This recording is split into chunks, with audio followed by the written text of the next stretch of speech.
Uma dor numa mão ou num pé não é nada de antinatural, desde que a mão ou o pé estejam a fazer o seu trabalho.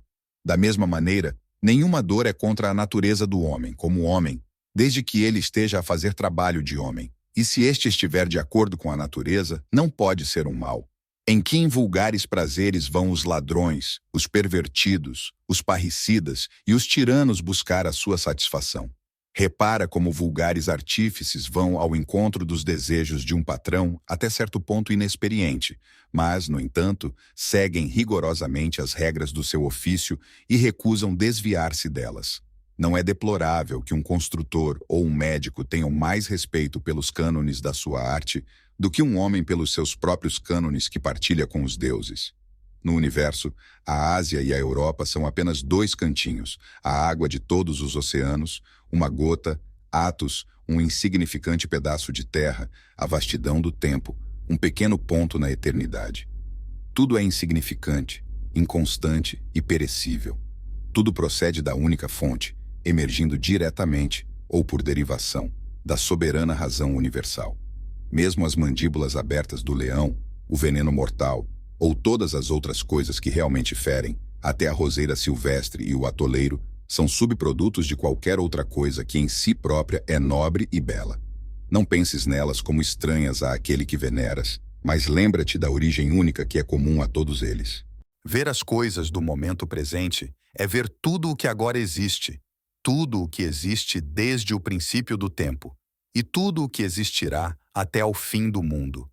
Porque todas as coisas pertencem a uma só espécie e têm uma só forma. Pensa com frequência nos laços que unem todas as coisas no universo e na sua dependência umas das outras. Todas estão como que entrelaçadas e consequentemente ligadas por mútua afeição, porque a sua sucessão organizada é realizada por ação das correntes de tensão e pela unidade de toda a substância. Adapta-te ao ambiente para onde o teu grupo foi atirado e mostra um amor verdadeiro pelos teus semelhantes mortais de que o destino te rodeou.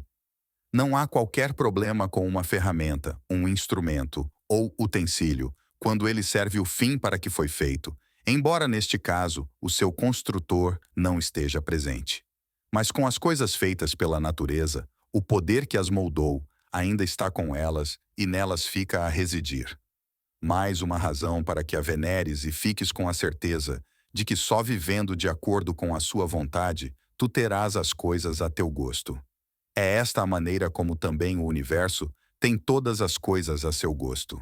Se tens a ideia de que uma coisa que está para além do teu controle pode ser boa ou má para ti, então o acidente de perder a primeira ou encontrar a segunda vai certamente fazer com que fiques ressentido com os deuses e amargo com os homens que sabes, ou suspeitas, serem responsáveis pelo teu fracasso ou infortúnio.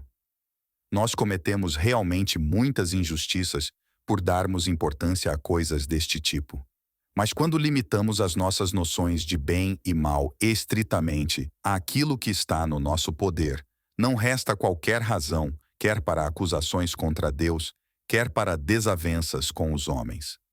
Todos nós andamos a trabalhar para o mesmo fim. Alguns consciente e intencionalmente, outros inconscientemente. Como Heráclito, penso eu, observou que, mesmo durante o sono, os homens estão a trabalhar e a contribuir com o seu quinhão para o processo cósmico. A um calha esta parte da tarefa, a outro aquela. Na verdade, não é pequena a parte desempenhada por aquele muito descontente que faz tudo quanto pode para impedir e desfazer o curso dos acontecimentos. O universo precisa até desses. Portanto, é tua a decisão sobre com quem tu próprio vais enfileirar, porque seja como for, aquele que tudo rege descobrirá uma qualquer utilidade para ti e atribuir-te-á um lugar entre os seus colaboradores e companheiros de trabalho. Só tens de cuidar que a tua não seja aquela lamentável função que, de acordo com Crísipo, é desempenhada pelo palhaço no palco. Será que o sol pensa fazer o trabalho da chuva? Ou Esculápio, o de Demétrio? E as estrelas? Não são elas todas diferentes, E, contudo, não trabalham todas elas concertadamente para o objetivo único? Se os deuses discutiram e se aconselharam mutuamente sobre mim e sobre o que me aconteceria, então o conselho foi bom, pois seria difícil conceber um aconselhamento insensato da parte da divindade. Afinal, que razão teriam eles para me provocarem sofrimento? Que ganhariam eles, quer para si próprios, quer para o universo, que é a sua principal preocupação? Mesmo que não tenham pensado especialmente em mim, pensaram pelo menos no universo. E eu tenho de dar as boas-vindas e ser indulgente em relação a tudo o que aconteça em resultado disso. Se, claro, eles não pensaram mesmo em nada, coisa ímpia de acreditar, então ponhamos fim ao sacrifício e à prece e ao voto, e a todas as outras ações pelas quais reconhecemos a presença de deuses vivos no meio de nós. Mas mesmo assim, e mesmo que seja verdade que eles não se interessam nada pelos nossos assuntos mortais, eu ainda sou capaz de tomar conta de mim próprio e de olhar pelos meus próprios interesses. E o interesse de todas as criaturas reside na conformidade com a sua própria constituição e natureza. A minha natureza é racional e cívica. Tenho uma cidade e tenho um país. Como Marco, tenho Roma. E como ser humano, o universo. E, consequentemente, o que é bom para estas comunidades é o único bem para mim. Tudo o que acontece ao indivíduo é para bem do todo, isto é, só por si, garantia suficiente para nós. Mas se olhares com atenção, verás também que, em geral, o que é bom para um homem é também bom para os seus semelhantes. Mas bom deve ser aqui tomado no sentido mais popular, incluindo as coisas que são moralmente indiferentes. Tal como os espetáculos no circo ou de outros locais de diversão, nos cansam com a sua perpétua repetição das mesmas coisas, numa monotonia que torna o espetáculo enfadonho. Também o mesmo se passa com toda a experiência da vida. Na nossa caminhada para cima e para baixo, todas as coisas acabam por ser sempre o mesmo, causas e efeitos por igual. Então, quanto tempo? Pondera com frequência no teu espírito a enorme quantidade de mortos de todas as classes e nações, mesmo até Filistion, Febo e Origânio. Destes últimos, deixa que os teus pensamentos passem para as hordas de outros. Pensa como devemos seguir daqui, donde tantos oradores já se foram, tantos veneráveis sábios, Heráclito, Pitágoras, Sócrates, os heróis de outros tempos, os capitães e os reis de tempos posteriores, e com eles Endoxo, Hiparco, Arquimedes e muitos outros. Espíritos penetrantes, sublimes, homens infatigáveis, cheios de recursos e decididos. Também aqueles que gracejaram com a transitoriedade e brevidade desta vida mortal, como Menipo e os da sua escola. Medita muitas vezes sobre estes homens há muito desaparecidos. Como é que eles, digam-me, sofrem agora? Mais especialmente aqueles cujos próprios nomes foram esquecidos. Nesta vida, só uma coisa é preciosa: viver os nossos dias em verdade e em justiça, e em caridade, mesmo para com os falsos e os injustos. Quando te apetecer um tônico para te animar, pensa nas boas qualidades dos teus amigos. A capacidade de um, a modéstia do outro, a generosidade de um terceiro, e por aí fora.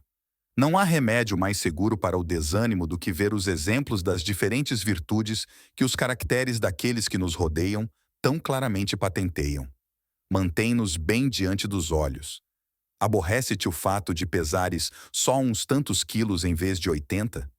Por que, então, afligirmo-nos por viver só uns tantos anos e não mais? Uma vez que estás satisfeito com a medida da substância que te foi concedida, faz o mesmo em relação à medida do tempo. Tenta convencer os homens pela persuasão, mas age contra a sua vontade se os princípios da justiça assim mandarem. E se alguém usar da força para te impedir, segue uma via diferente. Deves resignar-te sem angústia e transformar o obstáculo numa oportunidade para o exercício de outra virtude.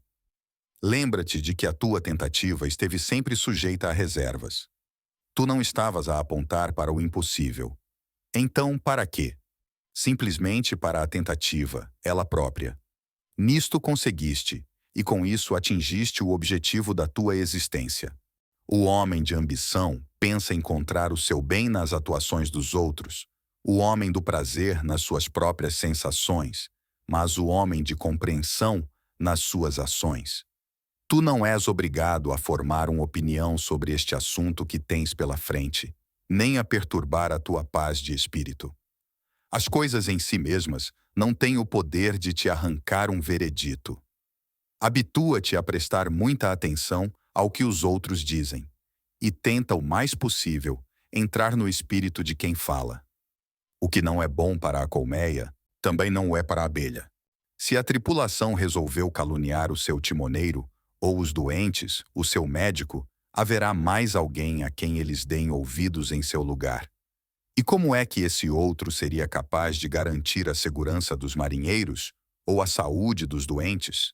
Quantos daqueles que vieram ao mundo comigo não o deixaram já? A um homem com icterícia, o mel parece amargo. A alguém mordido por um cão raivoso, a água causa horror. Para as crianças, uma bola é um tesouro valioso.